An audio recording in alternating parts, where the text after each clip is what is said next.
जो हमें पढ़ना है वो है मज्जा धातु। तो मज्जा कौन से नंबर की धातु है? रस, रक्त, मांस, मेद, अस्थि, मज्जा, 6 नंबर की। तो धातु निर्माण के क्रम में हमें मालूम है रसाद रक्तम तत्व मांसम, यानी कि पिछली धातु से अगली धातु का निर्माण होता है। तो इसका निर्माण किससे हुआ है? अस्थि के बाद हुआ है। तो अस्थि धातु से इसका निर्माण हुआ, जिसको हम लोग मज्जा धातु के रूप में जानते हैं। यह धातुओं के क्रम में छठी धातु है। ये अंडरलाइन वाली बात है, इसको हमेशा याद रखना। धातुओं के क्रम में छठे नंबर की धातु है, कोई बहुत कठिन नहीं है। रस, रक्त, मांस, मेद, अस्थि, मज्जा, शुक्र। क्योंकि फर्स्ट ईयर में हो तो ये भी एक बड़ी बात होती है कि ये क्रम याद रख पाना। तो इस वजह से आप जो है इसको टिप पे रखिए कैसे याद करना है। फिर आता है निष्पत्ति, मज्जति अस्थिसु इति मज्जा, यानी जो अस्थियों के भीतर रहता है, अस्थियों के जो अंदर रहता है उसे हम क्या बोलते हैं? मज्जा कहते हैं।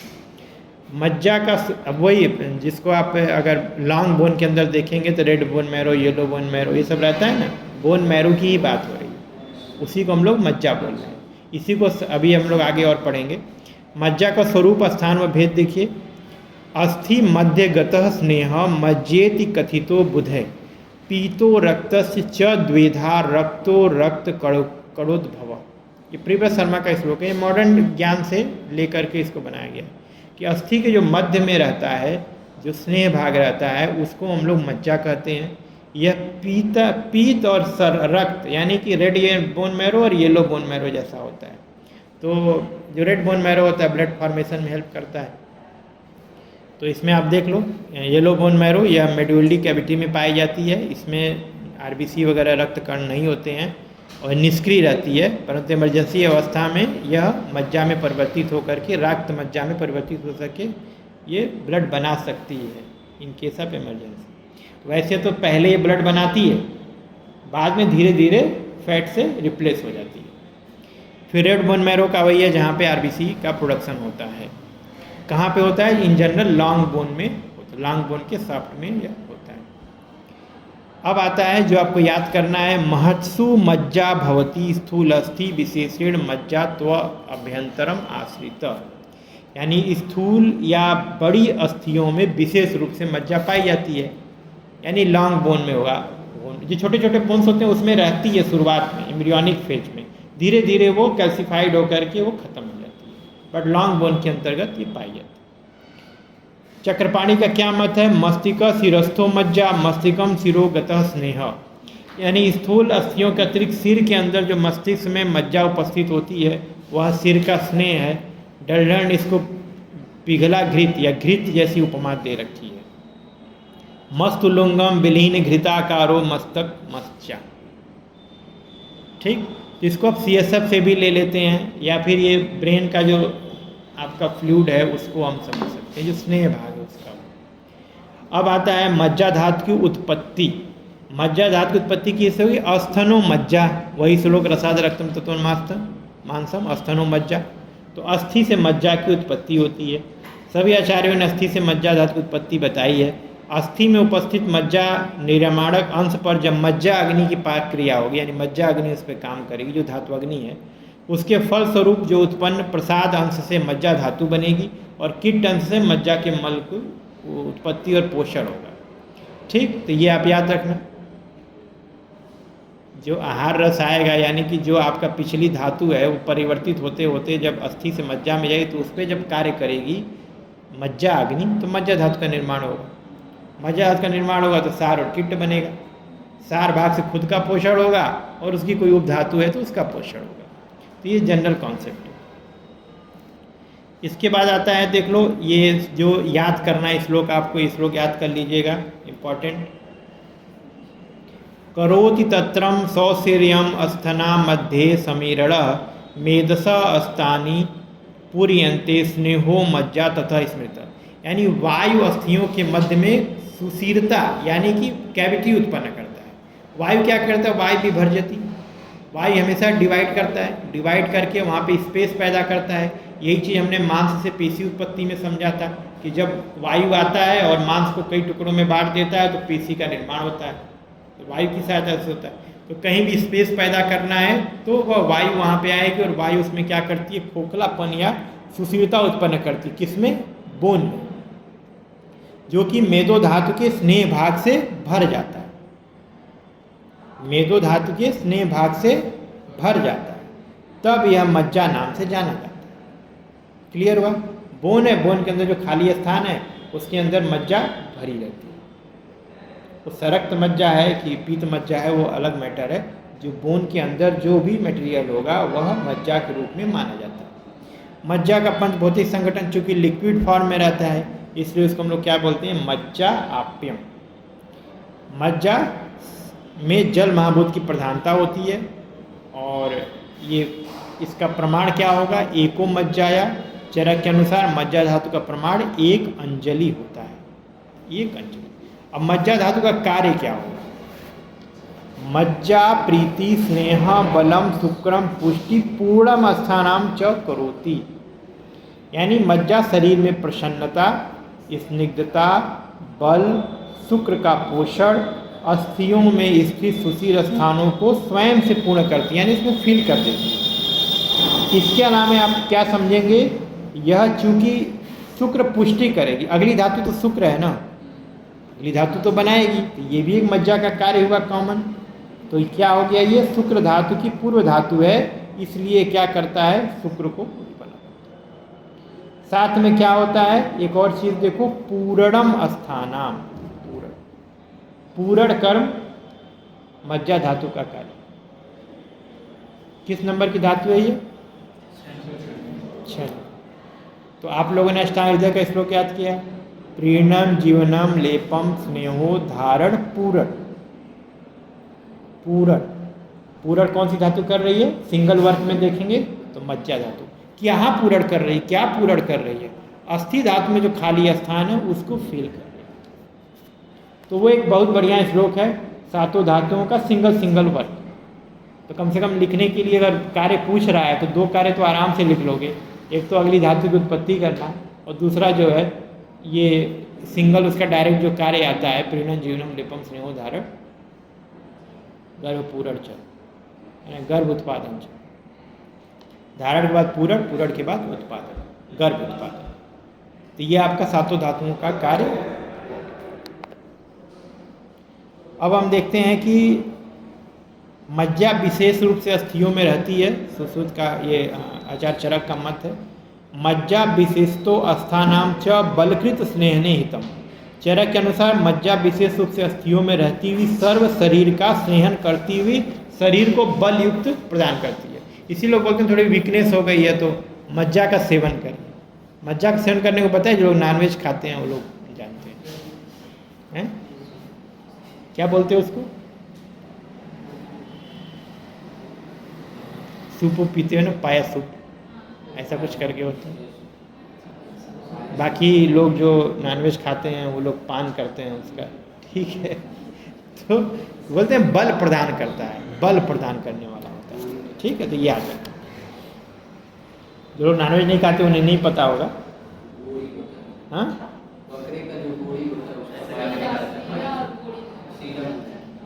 ठीक है, जो लोग खाते होंगे लोग जानते। मैं भी देखा नहीं हूँ भाई, अपने अनुभव से बता रहा हूँ, जो लोग बच्चे लोग बताते हैं। तो ठीक है, हाँ, उसके अंदर उसमें क्या होता है? बल प्रदान करता है, जिसको पसंद है उसको दिया। बाकी देखो, जो लोग बहुत वीकनेस होते हैं, ट्यूबरकुलोसिस के पेशेंट होते हैं, रश्मा से पीड़ित होते हैं, जिनमें हमें लगता है कि बल की बहुत ज़्यादा हानि है, कार्स से पीड़ित हैं, तो उसमें ये सब एडवाइस किया जाता है, इसमें दिया जाता है कि आप इसको यूज करें, ठीक है। बार बार बीमार पड़ रहे हैं तो एक रिकमेंडेशन है, तो एज औषधि के रूप में। बाकी अपना वैसे फालतू नहीं खाना चाहिए, ठीक है। फिर आता है आपका वाग्भट, भी सेम मतलब ही बताएंगे। स्नेहो बल अस्थि पूर्ण शुक्रम पुष्टि अभिमज्जा, यानी कि मज्जा धातु शरीर का स्नेहन, बल का कारण, अस्थि का पूरण और शुक्र का पोषण करता है। इतनी जनरल सी बात है, ये आपको अगर अब तक आपका कॉन्सेप्ट क्लियर हो गया होगा कि आप बिना कुछ सोचे समझे 3-4 पॉइंट तो अपने आप लिख सकते हैं। ये सभी धातुओं में लिख सकते हैं क्योंकि सेम पैटर्न है। फिर आता है मज्जावाही स्रोतस, मज्जावानाम स्रोतसाम अस्थिनी मूलम संध्यश्च। चरक के अनुसार मज्जा व स्रोतस का मूल अस्थि व संधियाँ हैं, अर्थात मज्जा व स्रोतस का उद्गम स्थान अस्थि और संधि है। और सुश्रुत में तो मज्जा का बाना नहीं है, ठीक है, उनके स्रोतस जो है कम है। अब आता है मज्जा की उपधातु एवं मल। तो उपधातु किसी ने नहीं बताया है, सारंगधर ने बताया है कि केस और रोम। ठीक, रोम यही रोअन। स्नेहो अच्छी बीट त्वचा मल के रूप में देख लो। मल के रूप में नेत्र मल और त्वचा के मलों का स्नेहांश मज्जा के मल के रूप में माना जाता है। अब आता है मज्जा क्षय का लक्षण। मज्जा क्षय अल्प शुक्रता, पर्व भेदोवस्थी, निस्तोदो अस्थि शून्यता छ। तो सबसे पहले कहते हैं मज्जा क्षय अल्प शुक्रता। अल्प शुक्रता होगी मज्जा के क्षय होने से। क्यों? क्योंकि वो उसको उत्पादित करता है। छठे नंबर की धातु से सातवीं धातु बनने वाली है, तो जब मज्जा की कमी होगी तो फिर वह शुक्र नहीं बनेगा, तो अल्प शुक्रता हो जाएगी। पर्व भेदो, पर्व भेद मतलब छोटे छोटे ज्वाइंट में पेन होगा, पर्व भेदो। निस्तोदो, ठीक। अस्थि शून्यता च, अस्थि में लगेगा खालीपन आ गया है, अस्थि शून्यता, ऐसा व्यक्ति को अनुभव होगा, ऐसे लगता है कि उसमें पावर ही नहीं है, बोन वगैरह में ताकत ही नहीं महसूस हो। फिर आता है एक और लक्षण दिया है कि अगर मज्जा कम हो जाएगी क्या हो जाएगा। सीरियंते चैवस्थिनी दुर्बलानी लघुनी च प्रथतम वात रोगीड़ा। प्रथतम वात रोगी हमेशा याद रखना। छीड़े मज्जानी देहना, यानी कि मज्जा का शरीर में क्षय होने पर अस्थियां कटकर गिर जा रही हैं, ऐसा अनुभव होता है। यानी कि ऐसा लगता है कि कटिंग हो रही है, हमारी बोन कोई काट रहा है। और साथ में अस्थियां दुर्बल हो जाती हैं और हल्की हो जाती हैं, और ऐसा व्यक्ति सदैव वात रोग से पीड़ित रहता है। तो ये कई बार का पूछा हुआ है कि प्रतत वात रोगी कौन होगा। प्रतत वात रोगी कौन होगा? मज्जा क्षय वाला, ठीक, प्रतत वात रोगी। और दिमाग से बता भी सकते हो, अस्थि के अंदर वायु रहता है, ठीक। अगर वहाँ पे मज्जा की हानि होगी तो खाली स्थान होगा, वायु की वृद्धि होगी, वात वृद्धि होगी, तो वात रोग से पीड़ित रहेगा, प्रतत वात रोगी, ठीक। फिर आता है मज्जा वृद्धि का लक्षण देख लो। मज्जा सर्वांग नेत्र गौरवम च। मज्जा की वृद्धि होने पर शरीर और नेत्रों में गुरुता या भारीपन उत्पन्न होता है, हैवीनेस लगता है बहुत ज़्यादा, अगर इस मज्जा बढ़ जाएगा तो। बाकी सेम चीज़ दिया है और कुछ नहीं। फिर आता है मज्जासार पुरुष के लक्षण। त्वा अंगा बलवंतम स्निग्ध वर्ण स्वरा स्थूल दीर्घ वृत्ति संध्या मज्जासारा। ये क्या है? फिजिकल कैरेक्टर है। पतले अंग वाले, तन्वा बलवंत, यानी पतला अंग वाला होगा, बलवान होगा, दुबला पतला दिखेगा लेकिन ताकत ज़्यादा रहेगी। स्निग्ध स्वर होगा और वर्ण वाला होगा। शरीर की संधियाँ मोटी, बड़ी व गोलाकार होंगी। इस प्रकार की विशालता वाला व्यक्ति ते दीर्घायुषो बलवंत श्रुत वित्त विज्ञानम अपत्य सम्मानम भाजस्य भवंती। दीर्घायु, बलशाली, श्रुत, धन, विज्ञान और पुत्र से संपन्न होगा और सम्मान का प्राप्त होगा।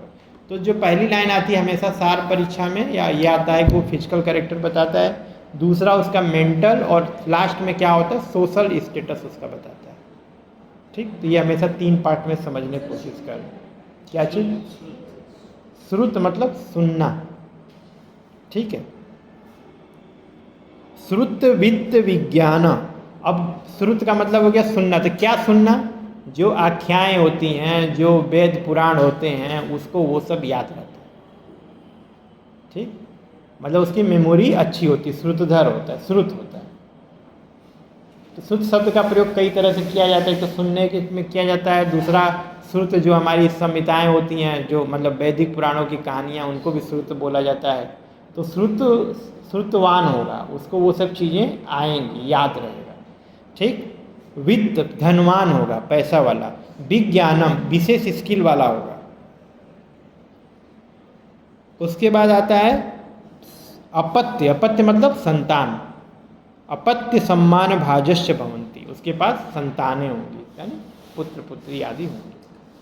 और फिजिकल कैरेक्टर बताता है उसका। अब रोज मटन चिकन खा रहा है तो वित्त तो होगा तभी न खाएगा, पैसा होगा तभी न खाएगा, सबके बस का तो है नहीं।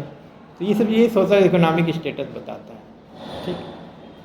फिर आता है एक देख लो, कफ पित्त रक्त और मज्जा में संबंध। ये टॉपिक है। आचार्य चरक ने स्नेहाध्याय में स्नेह द्रव्यों का वर्णन में मज्जा स्नेह का वर्णन किया, इसके कार्य बताए। जैसे 4 तरह के स्नेह बनाए, घृत, तैल, वसा और मज्जा। तो वहाँ पे मज्जा 4 प्रकार का स्नेह, तो वहाँ से रेफरेंस आया है। उसका क्या गुण होता है? बल शुक्रम रस श्लेष्मो मेदश्च विवर्धनम मज्जा विशेषो अस्थना च बलकृत स्नेहनमितम। यानी मज्जा विशेष रूप से अस्थियों में रहते हुए शरीर को बलवान बनाती है, शरीर का स्नेहन करती है, तब तथा यह मज्जा बल शुक्र रस श्लेष्मा मेदा का विवर्धन करती है। इस प्रकार मज्जा अन्य के साथ साथ कफ की भी वृद्धि करता है। इस प्रकार मज्जा कफ के समान कर्मों को करता है। एक की वृद्धि दूसरे की वृद्धि, एक का क्षय दूसरे का क्षय हो जाता है। मज्जा और कफ में ये संबंध है। ठीक, मज्जा और कफ में संबंध है, वो समानार्थी। ठीक, इसके बाद यही मज्जा जो है रस की भी वृद्धि करता है। रस की वृद्धि करेगा अर्थात रस और रक्त के एक साथ रहने के कारण रस की वृद्धि का प्रभाव रक्त पर तुरंत ही पड़ता है। जैसे ही रस बढ़ेगा वैसे ही रक्त बढ़ेगा। इसीलिए बोलते हैं बहुत ज़्यादा वीकनेस है, आपको ब्लड की कमी हो रही है, तो हम लोग बोलते हैं कि आप जो है ये सूप वूप इस तरह का यूज करें। अच्छा, नमस्कार। अब देख लो आगे। पित्त के गुण में सभी आचार्यों ने सस्नेहम अर्थात सस्नेहम उष्ण तीक्ष्णम, पित्त के गुण में पढ़े हो ना, सस्नेहम स्नेह होता है। तो पित्त दोष स्नेह युक्त होने के कारण शरीर को स्नेह युक्त या स्निग्ध करता है। इसी प्रकार मज्जा भी स्नेहन करता है हमारे शरीर का, वो भी स्नेह गुण तो है ही उसके अंदर। इस प्रकार पित्त और मज्जा ये दोनों ही शरीर का स्नेहन करने के कारण एक दूसरे से संबंधित माने जाते हैं। ठीक, अब ये हम लोग को एक बात समझ के रखनी है कि कफ पित्त रक्त और मज्जा में संबंध जो बताया गया है, अभी बताएं, उसको 2-3 बार सुन लेना और अच्छे से तैयार कर लेना।